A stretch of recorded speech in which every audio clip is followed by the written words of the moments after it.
Ladies and gentlemen, welcome to Fueled by Impact. When I was in the second grade, I wrote my first book, quote unquote book. It was typed on a typewriter, didn't even have the old computer plus dot matrix printer yet. It had a duct tape binding and a cardboard cover with this colored pencil drawing of the big climax scene, because second grade Mike had no appreciation for spoilers. And that wasn't my only book, it was my first book, and I wrote lots of short stories throughout most of my younger childhood. Then fast forward to my early 20s, I took a stab at writing a novel. Finishing a complete manuscript was actually a big project. It was a big deal for me, and until then, mostly I just started things, but didn't finish. The book was okay, I guess. I mean, I tried to get it published, but the only interested agent that I could find, she ended up passing because she thought I had some real weaknesses and needed too much work to fix it. That being said, I made her think twice. So it was on some level an accomplishment. But here's the thing. After that, I basically went dark. The realities of adulthood. I mean, a lot of you know what this is. It's big jobs with lots of hours, family life. And so the creative and artistic passions got starved. And actually so did a good deal of my mind-body related passions. So this is a familiar story. It's one I'm sure a lot of you can relate to in some way. And some people might even say, sure, that's just how it is, especially at a certain stage of life. Full-time job, kids, it's just a reality that you have to learn to accept. And you might have been able to convince me that years ago, but I can't buy into that anymore. What I've come to see is that most people have more than one side to themselves. And if an important side of them gets pushed aside, there tend to be real consequences, chronic lack of fulfillment, not feeling true to yourself, unhappiness, or even full-blown depression, even physical manifestations. I experienced a good deal of this myself. It's almost like the parts of me that were being starved knew, hey, if you don't find a way to pursue these deep desires, you're going to be one of those people who looks back on life with big-time regrets. And I'm not afraid to make you sick if I have to in order to get you to pay attention to this call. So now I see this dynamic and all of the associated challenges with so much more clarity. You might say that right now, there are three sides of me. There's the part that loves mind-body performance and well-being and wants to help other people live lives of fulfillment and well-being and true success. But then there's this other part that's creative and artistic that needs real dedicated time to write and create. But then there's this third side that needs stability. And I think tightly related to that is this rational, strategic, analytical quality. So the way I've decided to try to feed these multiple sides is through what's been called a slash career, as in lawyer/actor. In my case, I have a portion of my time focused on mind-body performance and well-being. I have a portion focused on business and management consulting work, and a portion focused on writing and content creation. I've seen what a difference that this has made in my life. And even though I'm still relatively early on the journey, there are definitely no guarantees that the approach I'm taking is going to stick. I'm now that much more confident in saying there are a lot of different approaches to balancing these varied needs, like time for passion or hobbies, or the need to make money and so forth. But for most people, it just is not optional for you to let some important part of you get pushed aside unless you're prepared to deal with some heavy consequences and possibly to have major regrets when you look back on how you spent your time. I think this theme, this conundrum, it's always going to be a big part of what I aspire to help people discover and to pursue. And likewise, I think it's going to be a balancing act I'm probably going to be personally grappling with from here on out. And it's a topic that I am endlessly fascinated with discussing with other people. And one of those people that shares in my interest in this topic is my guest today. Amad Amin is the host of the If I Could podcast. It's a show that takes an inside look at what path people took to follow their passion. In each episode, Amad brings on a guest to talk about their journey. Previous guests have ranged from actors to comedians to magicians, even celebrity fitness trainers. Amad wants to demystify what it takes to follow your dream. And through this podcast, he's hoping that this inspires everyone to pursue what they're passionate about. If this is a theme that you enjoy, you can check out Amad's work. There are links in this episode. and I enjoy hearing from you guys. So please share thoughts, share feedback. And without further ado, I bring you my discussion on this topic with Amad Amin. Thanks again. Appreciate you doing this. So let's talk about your show. I first wanted to start there. What was the catalyst that turned your idea for your show from just a thought to something that you actually followed through on? Mike, thanks for having me on your show, man. I'm really excited to have a discussion with you and kind of see where the conversation goes. The show, the idea was in my head for quite some time, and it really was out of conversations I had with people that were quote unquote successful in life, right? Whether they went on to become the CEO of a company, partner at a law firm. You look from the outside and you're like, man, this person has it all. But they were never really happy or fulfilled. And it was always like, man, if I could do it over again, I would do X or I would do Y. And I even remember years ago, Chris Rock was being interviewed, and he's, you would think he's successful. And even that guy was like, I wish I could have been a lawyer. I wish I could have done something with my life. That kind of stuck with me, right? It's always like there's an innate desire in people to want to do something other than what they're doing. Because what we've been taught is, hey, you got to kind of choose the like conservative path. You got to make money, you got to make a living. And then you kind of get caught up in this lifestyle. And then before you know it, you're just working a job, and whatever you wanted to pursue when you were a kid or younger, it still hasn't left you. And there's always this desire to want to explore it. So then I thought, all right, I'm going to go find people that are trying to do this or already doing it. And I just want to hear from them. How did they get started? I don't want to know about what they're doing now because they're doing it now. But I want to hear about how did they get started? What were their first steps? Because I think momentum is the hardest thing, right? It's the hardest thing to get going. And by sharing that, by kind of humanizing it and normalizing what they did, other people could get inspired and say, oh, that guy's doing stand-up comedy. That's how he started. I've wanted to do stand-up comedy. I think I have a path here. Right. What about you then? What were your kind of childhood things? I always wanted to be an actor, and I was up on stage quite a bit in high school, and my parents were like, this is a big no-no. So they were very, very nervous, very hesitant. I mean, my dad would talk to me all the time about like, this is not a good career path. This is not going to make you a lot of money. We didn't come all the way to America for our kid to want to be an actor. So there was just like a parent guilt and immigrants like hope that their kid would become a doctor or something that they could, say like my hard work and sacrifice was worth it. But, they were just scared, right? They were scared for their son, and they didn't want my brother and I to struggle like they struggled. They wanted us to have stable, like you'll hear every immigrant saying like stability, like stable jobs, because that's never what they had. And that's what they gave up to come here for, is a brighter future. And hearing that their son says, hey, I want to go to Hollywood and I want to act, they're like, is this guy crazy? Like I've worked all these years. So then I kind of just gave it up, right? And I'm like, all right, it doesn't look like this is a path for me. And I went down and studied computer science and eventually figured out how to get in on the product side. And it's gone well. But I don't think that desire to be on camera or just interact with people and some type of entertainment, that's never left. It's always been there. So that was another, catalyst for this podcast, because it allows me to have a little bit of creative freedom, interview people, get to know them, put my creative content out there and see how people respond. So it helps me go back to part of what I've wanted to do when I was much younger. For sure. Yeah. Did you kind of struggle with any fears or doubts before actually putting yourself out there? So I didn't even know who would want to interview for this podcast. I had two friends in mind, and I'm like, maybe they'll do it. And then I think the first conversation was with you, actually, because you had already started your podcast. I didn't even know where to start, right? So it's kind of like analysis paralysis.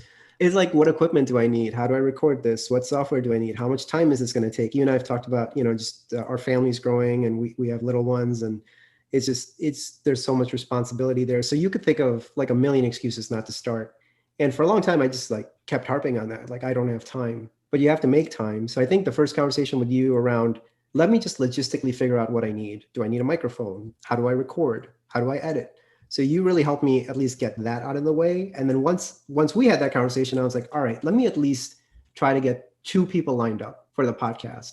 And I spoke to 2 good friends of mine, that one's, a pharmacist by day, comedian at night, and one's was a financial professional that when they decided I'm just going to go and pursue acting full time, they both agreed to do it. I made a ton of mistakes in my first couple of recordings with them, so it was multiple takes, but that got me going. But I didn't publish it for a while. I just kind of sat on it because I was always worried about, all right, if I do this, who else am I going to interview, right? So how'd you eventually then move through that? I just did it, right? Like it's like, all right, I have the content. I know how to record this stuff. What am I waiting for? And once I started it, I knew I would have this pressure in a good way to now, all right, I can't stop now. Now I got it going. So now what do I do? How do I reach out to other people and figure out what stories I want to tell? And it really just, spiraled from there. And for the most part, people have been very, super, super helpful. They're very willing to come on. I haven't really encountered anyone that says like, no, I'm not interested in that. I think partially because the angle I'm taking is to inspire others and people want to help other people. That's awesome. What about, so if you kind of take a step back, is there anything that you've learned about yourself through this process so far? That's a good question. I don't know if I've learned the ability that I haven't had before. I've always been a grinder. And I feel like in a lot of these adventures that people take on, any type of new role, new capability, it's not all going to be glitz and glamour right away. There's this saying that one of the guys I interviewed with, Rehan Jalali, he says consistent persistence. So you got to keep showing up every day and you got to keep grinding it out every day. And eventually it becomes a habit. So it's just like forming a new habit, right? So I think just reiterating that all it takes is the same stuff going over and over, incremental improvements every day. That is also helping me in other areas right now. It's kind of helping me remember how to succeed all over again. So even my approach at work or just being a father of two or trying to stay in shape, all that stuff, instead of getting overwhelmed, it's like, no, how can I do this incrementally? And let me set my expectations so I can form a new habit and stick with that habit. That's how it's helped me. Ah, yeah, that's interesting. It actually totally resonates. In the end, it is really just these kind of one foot in front of the other steps that you take, yet that's not what you think about up front. You're kind of looking at the full picture and maybe even looking at the destination. Yeah. So you've talked to all these people, you're hearing these stories. Are there themes that are bubbling up or lessons that you think are rising to the surface as being the most impactful, either for you or for other people, for listeners? I think they all share, there's a inflection point that they've all come across. And the difference with them has been they didn't just subside those feelings. They said, no, I'm going to act on it, right? And once they made up their mind, they all kind of have the same story. What is that first thing I need to do? Is it go and audition? Is it figure out how to write a 5-minute comedy sketch? Is it learn how to do magic and perform in front of a crowd? What kind of magic do I need to perform? So their paths are a little different, but if you look at their frameworks, it's all the same thing. They all came to a point where they're like, do I really want to do what I'm doing for the rest of my life? So then it's like, what do I do next? Yeah. All right, how do I get out of this situation? And if you really take a step back, yourself included, how many people have you come across where it's like the same conversation over and over again? I'm not happy with what I'm doing. Okay, why don't you go do something about it? Then you got like this rationalization of like, here's the 30 reasons why I'm not going to do anything about it, but I'll complain the rest of my life about why I'm not happy with my situation. I've never done that. Of course. So, I think like it's that motivator, right? Like we're all the same. We're all human. No one person is better than the next. No one person has some superpower that the other person doesn't. But it's the people that say, I'm just going to do something different. And if I fail, I fail. I'll learn something. At least I tried it. I don't want to spend the rest of my life thinking, what if? And, they had successes, they had failures, but they kept going and they learned something every time. But they're on a different trajectory. They were walking this way and they kind of steered a little bit different. But if you even do that, like if you're flying a plane, if you even change the direction a little bit, you're going to end up in a completely different direction. So that's what I take away from every conversation that I have. And it's motivating for me because it shows like maybe you won't become famous or super rich or whatever, but you will have done something that most people probably aren't going to do. You tried to do what you wanted to do for a long time and you lived life on your terms and you made a living out of it. Not many people can say that. That's powerful. I'll tell you one thing, and this stuck with me. So this guy, he's fighting in UFC this weekend and he's a local guy. His name is Bilal Muhammad. And he just had a fight like 3 months ago. And he's been in the game for a long time, like 10 years, I want to say. But it was his first like main event fight. And we were watching him, and I think like in round 2, he got poked in the eye pretty bad, and they had to stop the fight. Like he couldn't open his eye. And the guy was devastated. You could see it in the ring. He's in tears. It's weird when you actually know the person and they're in the ring, they're fighting, you feel so connected to that person. And we were just like devastated for him because we know like how much hard work he's put in. And then he's fighting again this Saturday.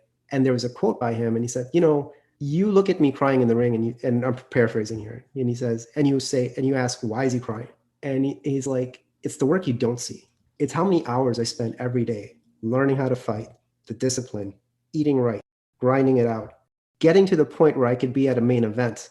And for that opportunity to get taken away from me because of something I can't control, like that guy poked him in the eye. He can't see, fight's over. That's what people don't see. They just see the final result. That's kind of what's the problem, right? Whether you look at social media or like when you look at people successful on TV, it didn't just happen. There was a lot of work that went into it. We're just enjoying the highlight reel, but we're not seeing all the bloopers behind it. Yeah, totally. Yeah, it's like took me 10 years to be an overnight success kind of situation. Right. Totally. Yeah. Just going back to that, you talked about that inflection point. It's interesting because a lot of people they might harbor that private dream for their entire lives and never act on it. What do you think pushes somebody over that edge? I think just a long, hard look in the mirror and being brave enough to say, I'm not happy. I think I deserve more. I think I can do more. I'm not even utilizing my talents. I'm kind of just going through the motion. I'm finally going to do something about it. And it's really easy to fall back into this trap of we do what we've been doing for our whole lives, right? Because this is easy. But they've gotten to that point where they know if they don't change, that Monday is going to feel like every other Monday. And they hate that feeling. And they don't care at that point if like, what happens if I fail, right? Like someone could listen to my podcast and say, this guy's boring. That's okay. At least I'm trying to put myself out there and I don't have this question in my head. I'm like, should I do it, not do it? At least I tried, I learned. If anything, it's helping me learn how to speak to people better. How do I interview and get some more thought-provoking conversations out? So it's teaching me a skill. You have to look at life as opportunity, right? It's not so much of what happens if something can go wrong. It's what happens if something can go right. Yeah. And I'll tell you something else. I have this theory. When we were in high school, there was like the academia part of it. So like 7:30 to 3:30, whatever. But that's not what people talked about, right? No one, it's like, whatever. I got to study. I got to get grades, whatever. But it was all the extracurriculars, right? Whether you wanted to be an athlete or you wanted to be in the musical or you wanted to be on the speech team. There's something for everyone to explore their interests. And then you get into the working world and all that's taken away from you. All you know is I got to catch the train. I got to go to work. I got to catch the train. I got to come back. I got to eat dinner. I'm going to watch Netflix. That's my life. We fall into this trap. So if you really want to get back into whatever made you happy, that creative outlet, you got to figure out how to do it on your own. And I think that's why so many people struggle. There's no structure behind it. Yeah, that makes total sense. Is there anything that we didn't touch on that you think is important to talk about? You don't want to look back at life, right? And wish like I could have done something differently. And this we've all heard this before. No one's on their deathbed thinking I should have attended another meeting, or gosh, I wish I would have sent out those meeting minutes. Right? I should have looked at those. But they are so important. Right? They're so important, right? Or I wish I looked at those financial statements. No one's going to say that. So come up with your list. What is your list? And one thing that's really changed for me is I used to think about a lot of stuff, but I never wrote it down. But once you write it down, there's something about that, like that just clicks in your brain, like, oh, I'm going to get a podcast out. And then it was just like, okay, this is the trigger that I needed to now. I got to call Mike and figure out how he did this. Okay, now that's done. Who's going to be my first guest? Let's just get it done.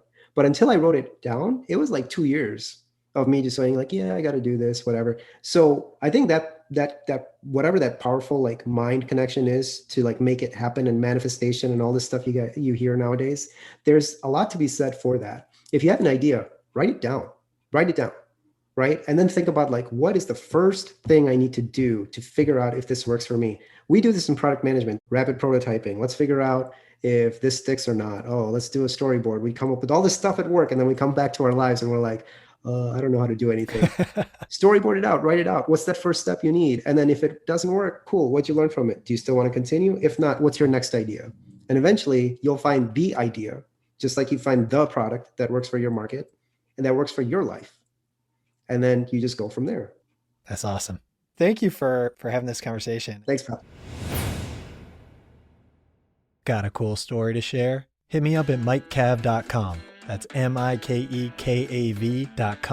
Don't forget to give this a like, review on Apple Podcasts, and share it with people. It makes a huge impact and helps keep it going. But above all else, lead your movement.